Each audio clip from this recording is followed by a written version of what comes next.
Akkam jirtu hordoftootaa fi jaalatamtoota chaanaalii baruuftuu mata dureen irra waliin ilaallu 2.5 graphical representation of uniformly accelerated motion kan jedhu waliin ilaala. Haga xumura viidiyoo kanaatti na waliin tura.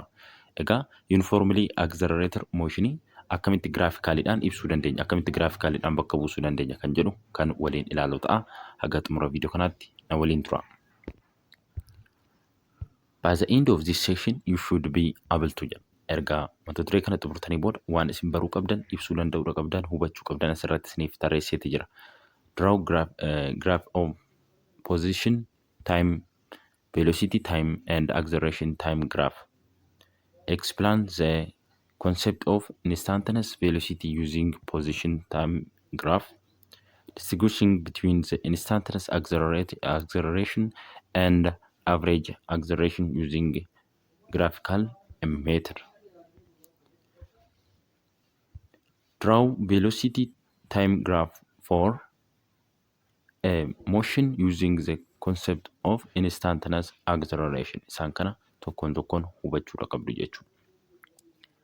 In your grade 9 physics, you learned about the graph of uniform motion. Egaa kutaa 9tti physics irratti jechuudha. Waa'ee graph of uniform motion barattaniitu jirtu isiniin jedha. Waa'ee graafii uniform motion barattaniitu jirtu kutaa 9 keessatti yoo kan yaadattan ta'e jechuudha. Viidiyoo isaa hojjetameeti jira. Achi deemtanii ilaaluu dandeessu jechuudha. Kan kutaa 9 waan hojjetamee jiruuf. Egaa asirratti wanti isin hubachuu qabdan uniform motion fi uniformly accelerated motion tokko miti. Uniform motion fi uniformly accelerated motion tokko miti wanti isin hubachuu qabdan. Uniform motion kan jennu velocity isaa constantii kan ta'edha. Uniformly accelerated motion kan jennu immoo maal isaa constantii kan ta'edha. Acceleration isaa constantii kan ta'edha. Garaagarummaan isaa kanadha jechuudha. Asirratti akkuma argitan shows this summary of the graph of a uniformly motion. Kun egaa graafii maaliiti? Kan uniformly motioniti jechuudha. Uniformly motioniti. Asirratti akkuma argitan irratti jechuudha. Asiin ishiin y axis irra jirtu jechuudha. Verticaliin kun positionidha. Positionidha. Ishiin kun immoo maal? Timeidha jechuudha. Ishiin kun timeidha. Timein asiin barreeffama yeroo hundayyuu jechuudha. Maalirra? X axis irra kana jechuun horizontal irra jechuudha. Yeroo hunda timein horizontal irra kan inni barreeffamu. Vertical irra immoo kan barreeffamu position akka distance, displacement, velocity, acceleration isaan kun immoo vertical irra barreeffamu kana jechuun y axis irra jechuudha. Ishee kana kutaa 9tti barattaniittu jechuudha. Egaa figure 2.6 maal jedha? Graphs for motion at constant velocity. Inni position versus timeidha. Inni kun jechuudha. Bino velocity versus timeidha. Siin immoo acceleration versus timeidha jechuudha. Time yeroo hunda ishee kanarra barreeffama. Ishee kana kutaa 9tti barattaniittu hagas mara kan isin dhibuu miti jechuudha. In this section, we will discuss about the graph of a uniformly accelerated motion. Egaa as keessatti kan isin barattan jechuudha. Mata duree kana jalatti egaa graafii eenyuti? Uniformly accelerated motioniti jechuudha. Graafii isaa akkamiin kaafna kan jedhu kan barattanidha. Kutaa 9 keessatti waa'ee maalitii? Waa'ee uniform motioniti kan isin graafii isaa kaasaa turtan akkamitti akka bakka buustan kan barattan jechuudha. Asirratti immoo maali kan isin barattan jechuudha. Sekshinii kana keessatti immoo graafii eenyuti? Uniformly accelerated motioniti. Garaagarummaa uniformly accelerated motionii fi uniform motionii isinitti meetan jira. Uniformly motion kan jennu velocity isaa constant kan ta'edha. Uniformly accelerated motion kan jennu immoo acceleration isaa constant kan ta'edha jechuudha. Position time graph. position time graph yoo ilaallu, a position time graph is a graph that describes the motion of an object with position x of a particle on the y-axis and the time on the x-axis. Maanni position time graph jechuudha. Maanni describe nu godhu motion of an object dha jechuudha. Motion of an object describe nu godha. Position no maalirra kan inni barreeffamu kan inni ibsamu jechuudha. Y-axis irra kana jechuun vertical line irra jechuun. Akkasuma immoo time immoo jechuudha. X-axis irratti kan inni barreeffamu jechuudha. Kan inni ibsamu yookiin kan inni barreeffamu X-axis irra kana jechuun horizontal line irra jechuudha. This graph will tell you the exact change in position of a body. Maali kan netto jechuudha. Position time graphing change in position of a body dha jechuudha. The position time relation for uniformly accelerated motion along a straight line is S equal to V naught times T plus 1/2 AT square. Egaa equationii ishiin kun jechuudha. Equationii uniform accelerated motion keessa isa tokkodha jechuudha. S equal to V naught times T plus 1/2 AT square ishiin jettu kun jechuudha. Dependence of S on T square shows that it is a quadratic equation or quadratic function of T. Asirratti egaa akkuma argitan equation ishiin kun jechuudha. Quadratic equation yookiin quadratic function jechuu dandeessu. Egaa quadratic functioniin foormii kamiitiin kan barreeffamudha? Foormii kanaatiin kan barreeffamudha. Kana maatisii keessatti barattaniitu jiru. Waa'ee quadratic functionii ax square plus bx plus c equal to 0. Foormii kanaatiin kan barreeffamu quadratic functionidha jechuudha. Kana maatisii keessatti gadi fageenyaan kan barattanidha jechuudha. Foormii kanaatiin kan barreeffamu quadratic functionidha. Kana kutaa 9tti barattaniitu maatisii keessatti gadi fageenyaan jechuudha. Kanaafuu egaa akkuma argitan equation ishiin kun maanni quadratic functionidha jechuudha. Yookiin quadratic equationidha. Akkuma argitan T square kan jettu ni jirti kunoo asitti ishii kana faana wal fakkeessitu jechuudha. X square jettu kana faana jechuudha. Ishii asitti immoo bx ishii jettu kana immoo x ishii kana immoo eenyu faana wal fakkeessitu t ishii kana faana wal fakkeessitu jechuudha. Kanaafuu kun quadratic functionidha jechuudha. Maaltu equation ishiin kun? Equationii S equal to V naught times T plus 1/2 AT square ishiin jettu kun maala quadratic functionidha jechuudha. Quadratic functionidha. So the position time graph for uniform accelerated motion is a parabola as shown in the figure 2.7a. Egaa asirratti egaa quadratic equationidha jenneerra. Quadratic function irra jenneerra ishiin kun jechuudha. Equation ishiin kun. Kanaafuu quadratic function taanaan graafichi maal ta'a jechuudha. Graafiin position time graafii paraboolaa ta'a jechuudha. Paraboolaadha kan inni ta'u. Egaa kutaa 9tti barattaniittu kana waa'ee quadratic functionii jechuudha. Quadratic functionii graafii isaa yeroo kaaftan maal ta'a? Paraboolaa ta'a jechuudha. Fakkeenyaaf graafiin x square kana maal ta'a? Graafii isaa yeroo kaaftan maal ta'a? Paraboolaa ta'a miti? Akkas jechuudha. Paraboolaadha kan inni ta'u. Kanaafuu egaa quadratic functionii waan ta'eef equationiin kun jechuudha. Kanaafuu position time graafiin maal ta'a jechuudha? Paraboolaa ta'a jechuudha. Paraboolaadha kan inni ta'u. Akkuma asirratti argitan fiigarii 2.7 irraa akkuma argitan maanni paraboolaadha jechuudha akkuma argitan. Egaa asirratti paraboolaa yeroo jennu egaa akkasitti maaliif hin kaafne kan jedhu gaaffii isinitti uumuu danda'a. Akkasitti jechuudha. Asirratti taayimiin maanni pozitiividha miti negatiiva ta'uu danda'a. Kanaafuu paartii ishii kana qofa fudhanna jechuudha. Paartii ishii kana qofa fudhanna. Yeroo ishii kana qofa fudhannu ishii kana taate jechuudha. Ishii kana taate. Kanaafuu paraboolaa ishii kana paartii ishii kana yeroo fudhannu akkas ta'a jechuudha. Karvii ta'a. Karvii. As you learn in grade 9, position time graph slope represents the velocity of object. Egaa kutaa sagalitti akka baratan position time graphiin slope isaa maal bakka bu'a? Velocity objectii sanaa bakka bu'a jechuudha. Velocity objectii sanaa. Because the line is curved. However, it is slope keeping changing. Egaa asirratti immoo maayini laayiniin isaa curved kan ta'edha. Kun immoo sloppiin isaa maal jechuudha? Change ta'a jechuudha.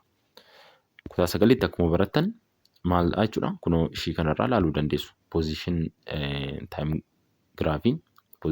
graphiin maanni sloppii isaa akkuma argitan sloppiin isaa maanni curviidha. Curvii miti jechuudha. Straight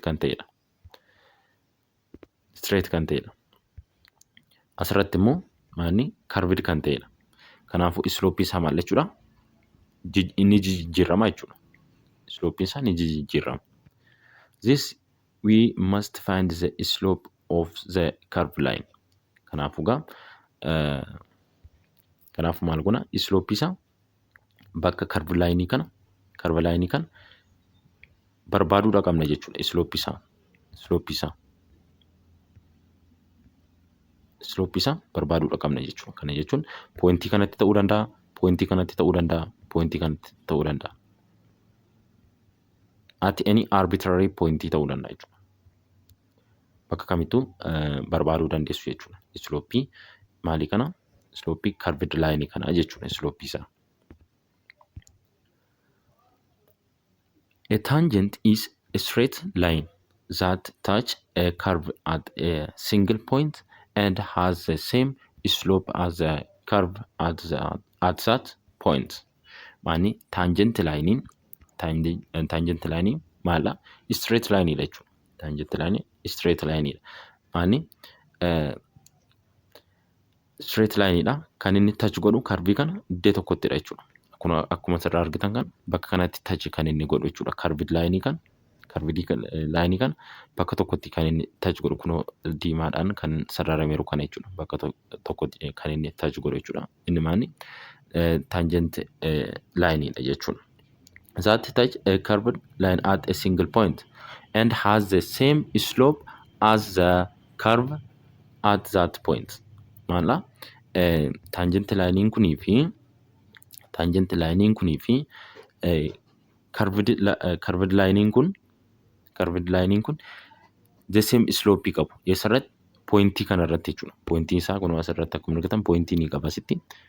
Slope isaa the same dha jechuudha. Eenyufaan curved line kunii fi tangent line kun the same dha. Maalsaa? Slope isaa eessatti?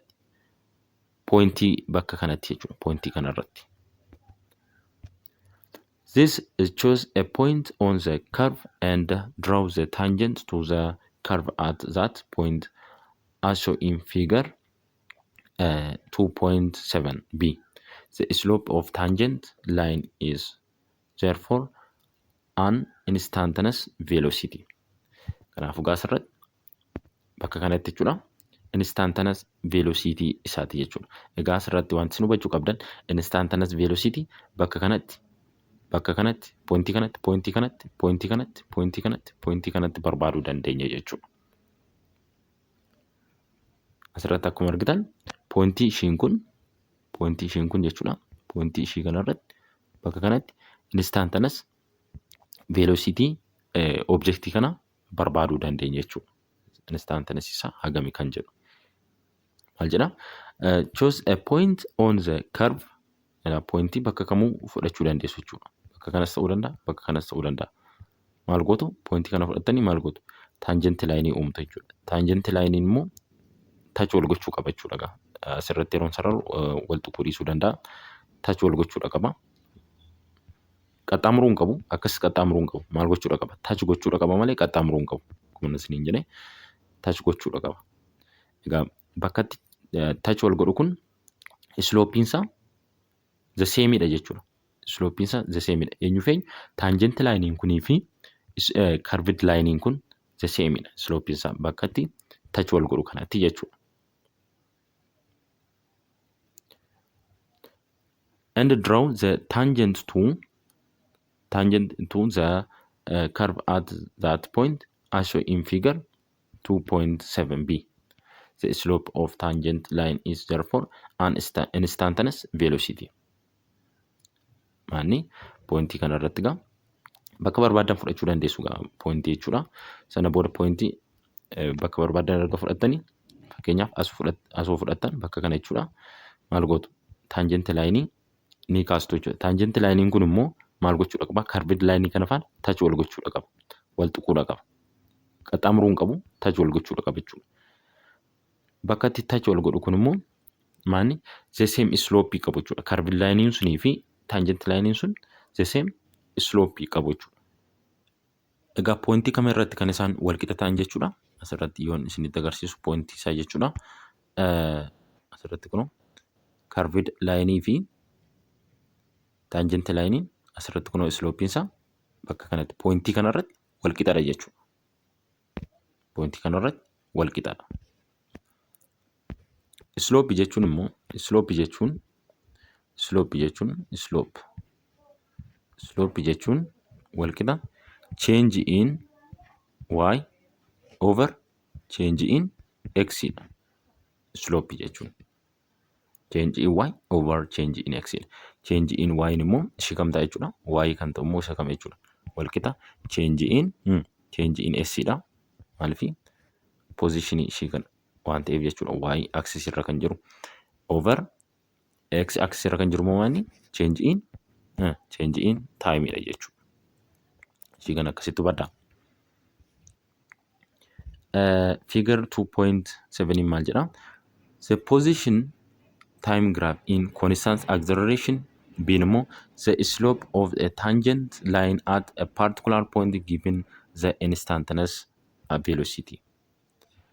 Instantaneous velocity objectii tokko egaa asirratti curved waan ta'eef bakka kanatti barbaaduu dandeenya, pointii kanatti barbaaduu dandeenya, pointii kanatti instantaneous velocity objectii tokko barbaaduu dandeenya jechuudha. Pointii kamiyyuu haa ta'u. You may recall from your mathematics studies that the slope of a line described its steepness. Maanni mathematics irratti akkuma barattan jechuudha.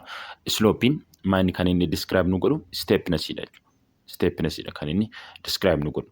Hagami kan inni ol dhaabateeti jiru, hagami immoo kan inni ciiseeti jiru kan jedhu kan nuuf ibsudha jechuudha. Slopein akkuma beektan gaa mathematics irratti akkuma barattan slopein akkasiin kan inni sararamu jechuudha. Kuni positive slope dha. Positive dha.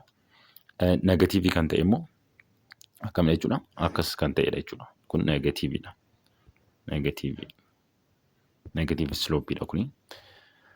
Kanaafuu gaa hagami kan inni ol dhaabateeti jiru, hagami kan inni ciisee jiru kan jedhu kan nutti himudha jechuudha. Slope is determined by the comparing the magnitude of the rise, the change between point on the y-axis and the magnitude of the run, the change between the same point on the x-axis. Slope equal to rise over run. Rise jechuun maal jechuudha? Rise jechuun the change between point on the y-axis. Slope maal jennee irra dura? Slope jechuudha. Slope change in y over change in x jenneerra.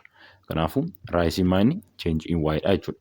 Rise yeroo jennu the change between a point on y-axis and the magnitude of the run. The run jechuun immoo maanni change in x-axis dha jechuudha. Jechuun the change between the same point on the x-axis. Kun slope dha jechuudha. Kanaafuu walqixa maalii ta'a jechuudha? Walqixa instantaneous velocity ta'a jechuudha. Instantaneous velocity.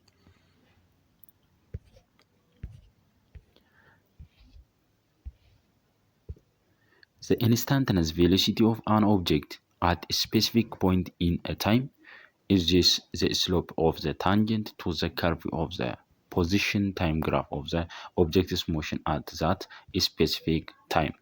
That means the magnitude of the velocity of an object at the point where the tangent line touched the graph in the slope of the tangent line. Maalni instantaneous velocity jechuun instantaneous velocity of object jechuun maalni velocity yeroo gabaabduu keessatti jiru jechuudha. Velocity yeroo gabaabduu baay'ee muraasa ta'e keessatti velocity'n isaa maaldha kan jedhu kan nutti himu maalni instantaneous velocity dha. Asirraa ilaaluu dandeessu graafii kanarraa jechuudha. Graafii kanarraa taayimii bakka kanatti, taayimii bakka kanatti, bakka kanatti, bakka kanatti, bakka kanatti, poointii kanatti, poointii kanatti, poointii kanatti velocity'n isaa maalidha kan jedhu kan nutti himu maalla instantaneous velocity dha jechuudha.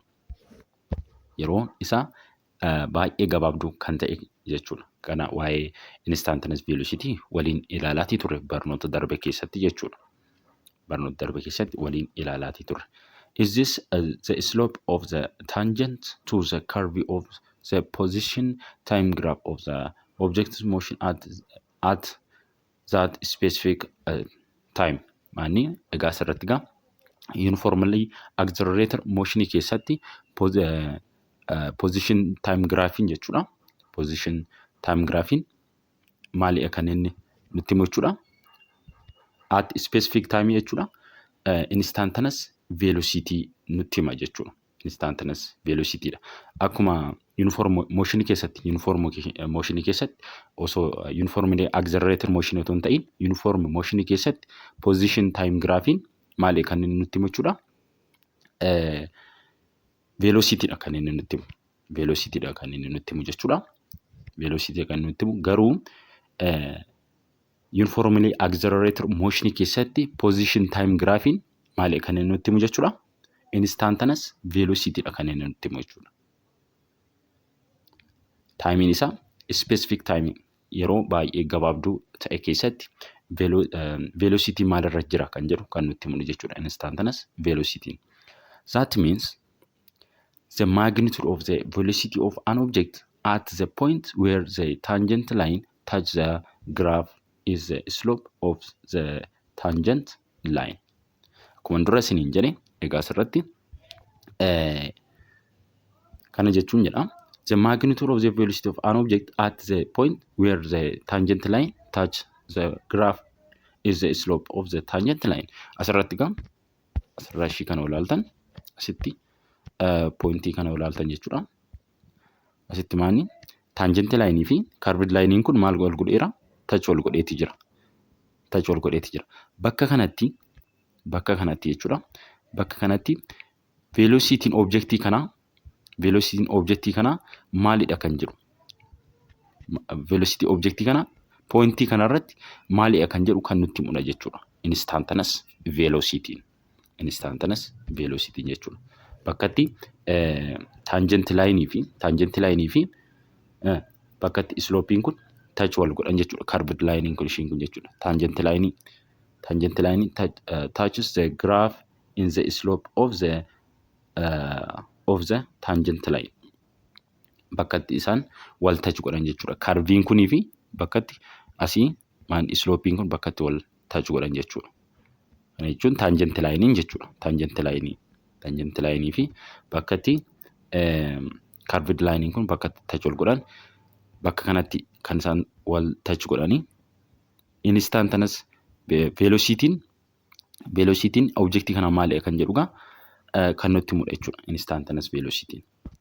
Egaa isin bakka kanattis ilaaluu dandeessu. Bakka kanattis velocity'n isaa maalidha kan jedhu ilaaluu dandeessu jechuudha. Example kana mee ilaallu. Example 2.11 jechuudha. A car started from rest and accelerated with 10 meter per second square for 10 seconds on the straight level road. Draw the position time graph and calculate the instantaneous velocity at 6 seconds. Asirratti egaa konkolaataa tokkotu maal jedha?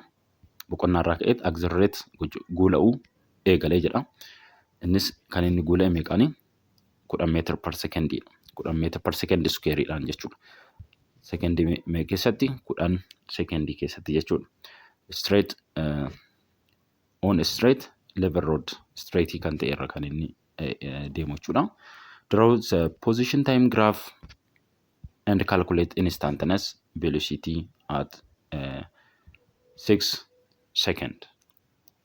Asirratti wanti isin hubachuu qabdan wanti isinii kenname adda baafachuudha qabdu jechuudha. Solutionii kanarraa yoo ilaallu solutionii irraa from the rest waan jedhuuf gaa v naught meeqadha instantaneous velocity instantaneous osoo hin taane initial velocity maalidha 0 meter per second dha.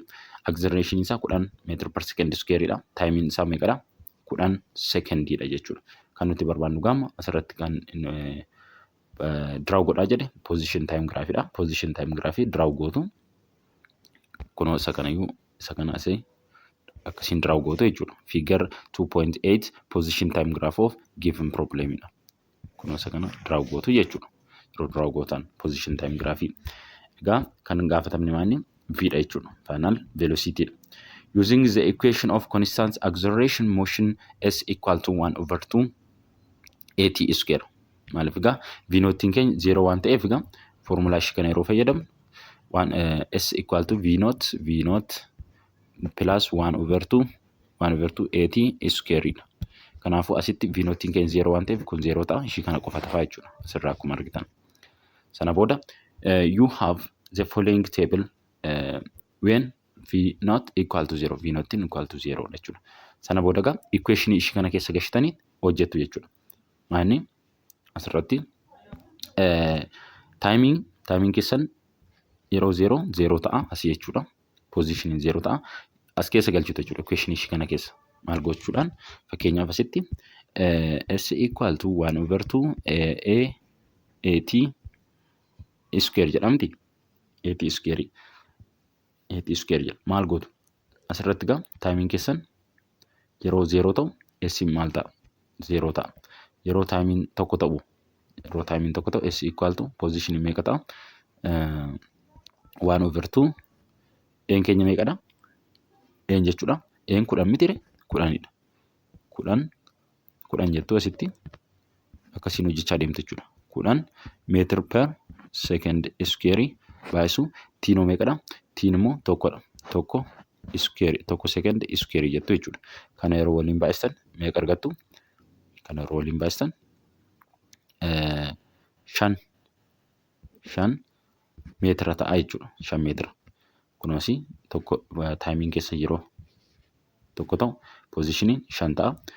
Ammas timing keessan yeroo 2 ta'u asii timing as 2 gootu 2 square gootu acceleration keessan 10dha. As yeroo galchitanii hojjettan equation ishii kana keessa gashitu jechuudha. Meeqa ta'a 20 ta'a jechuudha. Ammas akkasumatti itti fuftu. Yeroo timing keessan 3 ta'u equation ishii kana keessa gashitu jechuudha. Bakka t kana 3 gashitu as t square jettu kana as 3 gashitu acceleration keessan immoo 10 dhaabbataadhani. Isa 10 immoo bakka e kana 10 galchitu sana booda yeroo waliin baastan meeqa argattu 45 argattu. Yeroo 4 galchitan timing keessan yeroo 4 immoo meeqa ta'a positioning keessan 80 ta'a jechuudha. Timing yeroo 5 ta'u immoo 125 ta'a jechuudha. Akkasitti itti fuudhaan maal argattu teebilii kana akkasiin kaastu jechuudha. Sana booda plot the position on the y axis and the time t on the x axis and the graph in show as in figure 2.8. Kana graph isaa yeroo kaaftan positionii maalirra aanuu qaba. Positioning y axis irra ta'uu qaba. Akkasuma immoo timing immoo maalidha x axis irra ta'uu qaba jechuudha. Akkuma figure kanarraa argitan asitti jechuudha. Kunoo asirra akkuma argitan. Itaan suudhaan immoo maal gootu siirratti jechuudha. Draw the tangent line at the given time. Maal goona jechuudha. Maal draw goona tangent line draw goona jechuudha. Asirratti at a given time. Given time keenya immoo maanni given time 6 second 6 second. Bakka 6 secondiitti gaa draw goonaa jechuudha. Kana jechuun asirratti 6 secondiin eessadha. Kuni bakka kanadha jechuudha. Bakka kana kun qixa kanaatiin yeroo ol baatan asirratti touch wal godha jechuudha. Eenyuuf eenyu? Curved linein kunii fi Tangent laayiniin kun bakka kanatti waliin kan inni touch wal godhu jechuudha. Isarratti taayimiin yeroo 6 sekendii jechuudha. Bakka kanattidha. Kanaafuu velociitiin objectii kanaa at 6 sekendii maalidha kan jedhudha jechuudha. Kana jechuun karaa biraatiin maalirra jira kan jedhudha. Velociitiin objectii kanaa 6 sekendii irratti maalirra jira kan jedhudha jechuudha. Kun egaa instantaneous velocityidha jechuudha. Instantaneous velocityidha.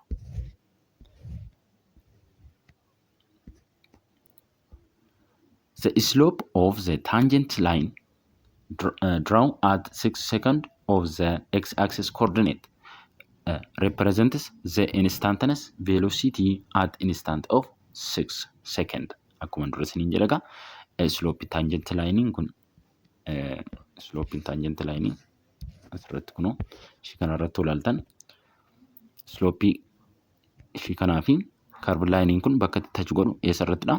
Yeroo taayimiin keenya meeqadha jechuudha. Taayimiin yeroo 6 sekendiiti jechuudha. Yeroo 6 sekendiiti.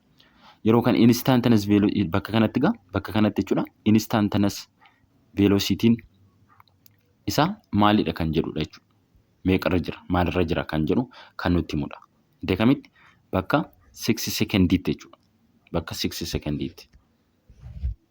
Kun asirraas akkasuma jedha jechuudha. Maal jedhaa? Represent the instantaneous velocity at instant of 6 seconds.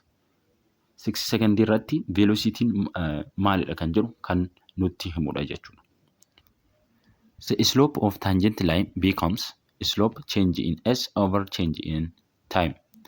Maal jenneerra slopein jechuudha.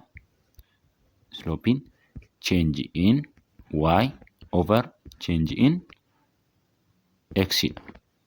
Change in y isa kamidha? Change in s ta'a. Change in x immoo change in t ta'a jechuudha. Kanaafuu change in s 300 meetira hir'isuu 100 ta'a jechuudha. Change in t immoo asirraa ilaaluu dandeessu. Figure ishii kanarraa jechuudha. Asirraa yoo ilaaltan change in s ishii kanadha. Kanaafuu asii ishii kana akkasitti kanaa yoo dhuftan meeqa argattu? 300 meetira jechuudha. 300 meetira asiin immoo qixa ishii kanaa yeroo dhuftan immoo meeqa? 100 meetira. 300 meetira hir'isuu 100 meetira ta'a jechuudha. Change in s jechuudha. Change in t immoo asii ishiin kun meeqadha? 8 sekendiidha. Asii immoo ishiin kun hanga asiitti jechuudha. 4 fi 6 gidduutti kan argamu meeqadha? 5 ta'a jechuudha. 5 sekendii ta'a. 5 sekendii. 5 sekendii waan ta'eef egaa asirratti maal gootu? 8 change in t jechuudha. 8 second minus 5 sekendii ta'a jechuudha. Asirratti kitaaba keessan irratti S3 jedheeti jira. Dogoggora ni qaba jechuudha. Ishii kana maal gootu? 5 gootu jechuudha bakka kana. Bakka 8 kana 5 gootu jechuudha. Yeroo kana inni kun meeqa ta'a? Ishiin 5 jettu kun asii 3 ta'a jechuudha kun. 3 ta'a.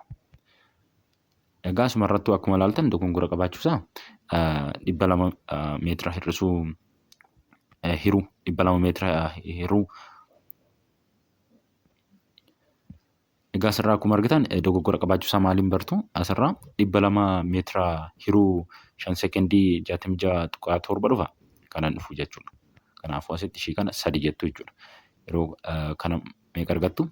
200 meetira hiruu 3 sekendii meeqadha? 66.6 jedhetti faa gara 7tti buttusin immoo kanaafuu kana argannaa jechuudha. Sloopiin keenya kana ta'a. Kanaafuu v meeqa ta'a jechuudha? 66.7 meetira per sekendii ta'a jechuudha.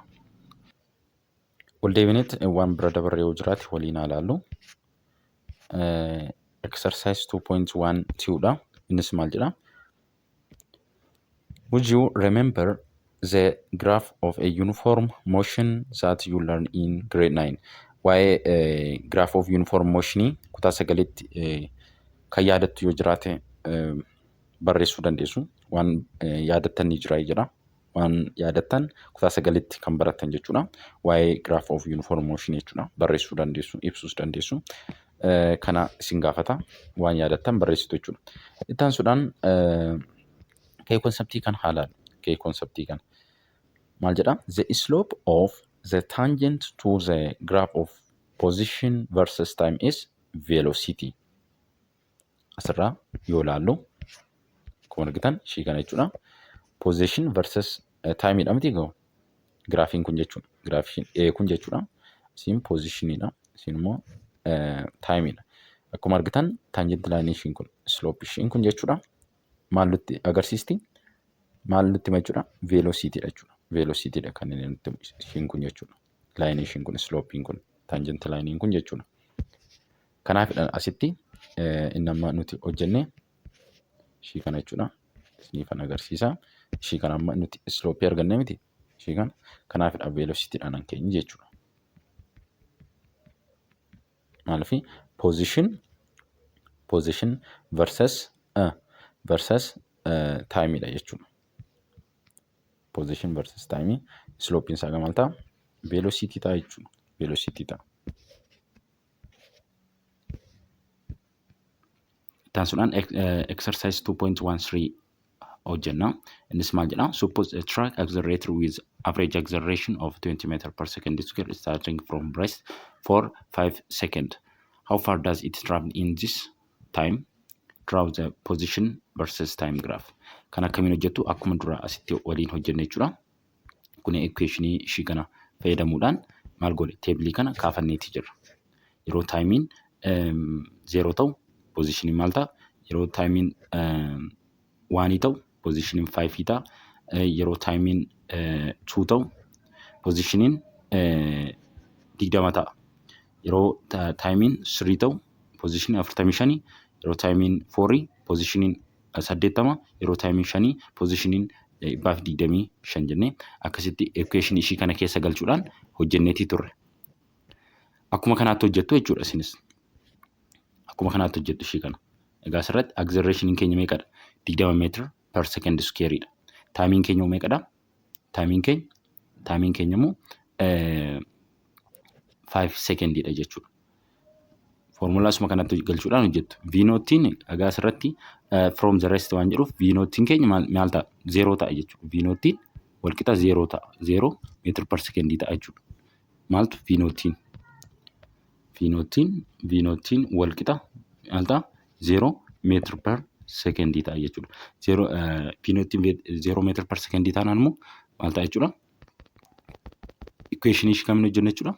Siin walqixa V nootiin 0 waan ta'eef maal ta'a? V noot times T plus 1 over 2 AT square dha miti? Formulichi jechuudha. Asirraa egaa ishiin kun V nootiin 0 taanaan formula ishii kanaan hojjenna jechuudha. 1 over 2 AT square ishii kanaan hojjenna jechuudha. 1 over 2 AT square ishii kanaan hojjenna jechuudha. Maaliif ishiin kun asitti 0 ta'eera. V nootiin 0 waan ta'eef jechuudha. Asirratti egaa taayimiin keessan taayimiin jechuudha. Yeroo jijjiiramaatti deemu distaansiin yookiin immoo pozishiniin jijjiiramaatti deema jechuudha. Jijjiiramaatti deema. Yeroo isaa keessa galchaatii hojjechaatti deemtan asitti acceleration keessan meeqadha? 20 meter per second dha. 20 meter per second dha. Taayimiin keessan yeroo 0 ta'u taayimiin yeroo tokko ta'u 2 ta'u 3 ta'u maal ta'ati deema? Dabalaa deema jechuudha. Maaltu? Pozishiniin jechuudha. Pozishiniin. Akkuma asirratti hojjenne jechuudha. Garaagarummaan qabu. Akkuma ishii kanarratti hojjenne bifa kanaatiin erga kaaftanii maal gootu? Position versus time graphii draw gootu jechuudha. Yeroo draw gootan gaa teebilii sana gaa erga kaafattanii booda jechuudha. Erga equationii sana keessa galchitanii erga kaafattanii teebilii isaa graafii isin argattan kanadha jechuudha. Yeroo taayimiin keessan tokko as ta'a jechuudha. Yeroo taayimiin keessan 2 as ta'a jechuudha. Pozishiniin kun qixa kanaatiin akkas dhuftu jechuudha. Yeroo taayimiin keessan 3 taayimiin yeroo 3 ta'u jechuudha. Qixa kana dhuftu pozishiniin keessan kana ta'a. Yeroo taayimiin 4 as ta'a jechuudha. Pozishiniin keessan kun akkas. Yeroo taayimiin 5 immoo as ta'a jechuudha. Kanaafuu eessarratti nu gaafate?